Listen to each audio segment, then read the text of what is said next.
Here are 15 mistakes you need to stop making in Anno 1800. First up, start a custom game. Don't just use the presets they give you. You can choose normal, advanced, or even expert, but those modes will have everything set already, from NPCs to island size, and influence amount to the amount of minerals on your islands. If you are just starting out, you may want to skip over the pirates, for example. You can disable those in custom games. But if you want a more interesting island shape or map, you can pick a custom seed for your game too. I have made a whole video on that topic if you're interested. There's so much you can tweak about these games, so when starting out, but also for experienced players, this is where it's at. The second big mistake you need to stop making is to over-industrialize in the beginning, or at all.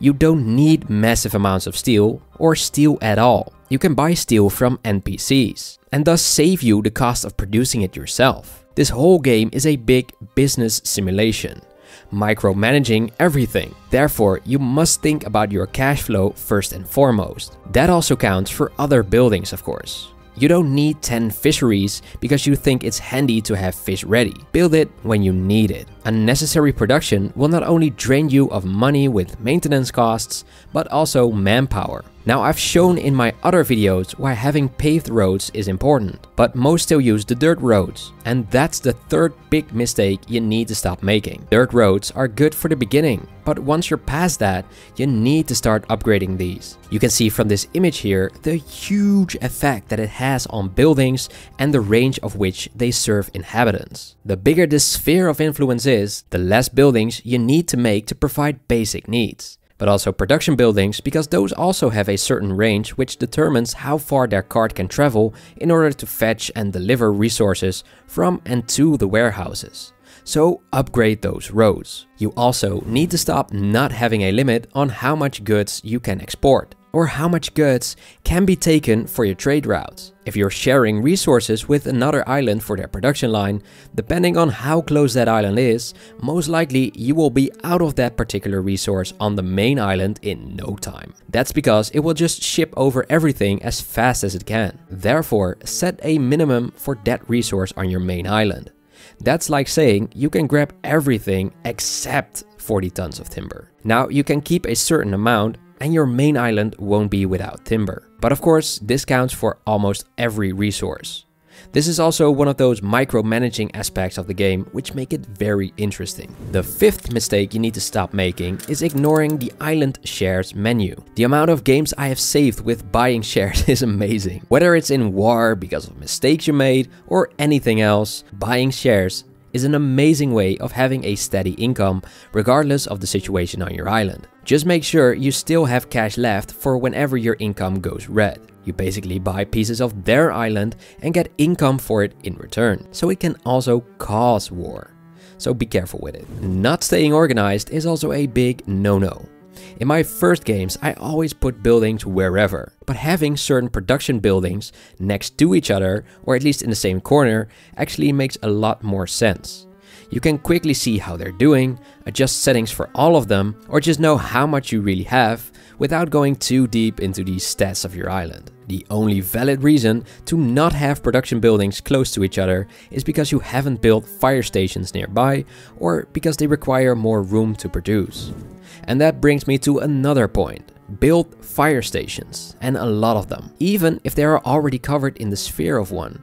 Building another still lowers the chance of an accident happening. This is especially valuable when you cannot afford to lose one of the production buildings in question. Lifestyle needs aren't essential at first, but become more and more valuable.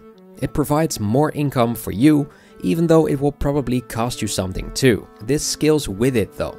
So the more you produce, the more income it will provide. You can calculate this for every situation, but eventually you will gain a lot of income from it. Other than the income bonus, it will also provide your inhabitants with a morale boost, which is needed to push them on a little longer. When things look bleak, they can start to riot, for example. But when morale is high, the process of having them lose their minds will take a lot longer, buying you time to calculate the next move. You also need to stop upgrading your houses one by one. There's tools for that, you know. So if you're in the menu and then you select this icon over here, that's basically a house with a plus icon above it, you can then select all of the houses that are ready to be upgraded. This saves so much time, and especially if you didn't know about this yet, it can be a game changer. So if you upgraded a little too much, you need to start building farmers again. If you watched my essential tips and tricks for starting out video, you will know about the best layouts for your colony. But did you also know that you can just copy and paste the whole layout instead of building it over and over again? Just copy the whole block and then paste it somewhere else. Connect the roads and you're done. Now that's easy. You also need to stop building your farms in the middle of your island. That is valuable real estate. Build your farms on the edges of the island, because that's area where you can't really put buildings anyway.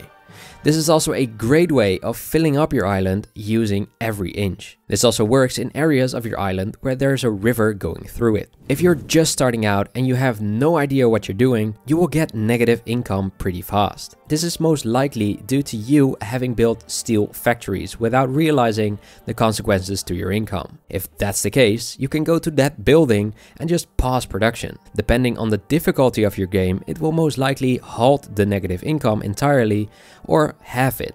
If it halves it, you can also just destroy the building entirely. But be aware, doing this may also have even worse consequences. If you halt or destroy buildings that are required for another building to produce, those will stop eventually as well. So always check to make sure you're not making it worse. You probably also forgot there's other islands out there, but you really shouldn't, because you will need other islands for special resources or basic resources you don't already have on your main island. And if you're just starting to think about that when you're already pretty far into the game, most likely the islands will be taken, and you will have to take them by force, aka war, which will be a major drain economically. So just explore and settle on islands, even though you don't really need them right away. As if there's not already enough to do in this game. Well, you can give your ships more than one task. We all know about moving a ship to a certain location. But if you hold LB on Xbox or Shift on PC and then click, you can create multiple waypoints for your ship. This is perfect to uncover the whole map without doing the work. Just set waypoints all over the map and let it do the work. But also to pick up multiple items floating about in the sea. It's really handy. And lastly, you can give your ships unloading or loading behavior in their trading routes. This means that when a certain resource isn't available at the time it docks, it will either wait for it to become available or discard the access on the ship to still be able to load the resource in your route. It can also just fill it up in the default setting and carry it with it until there's room on the island. But the latter can become a problem, since when the ship is full of a resource that produces faster, it cannot pick up the second resource on that same trading route. Thus, you will be out of that resource even though you've set it up correctly. That's where these settings are for.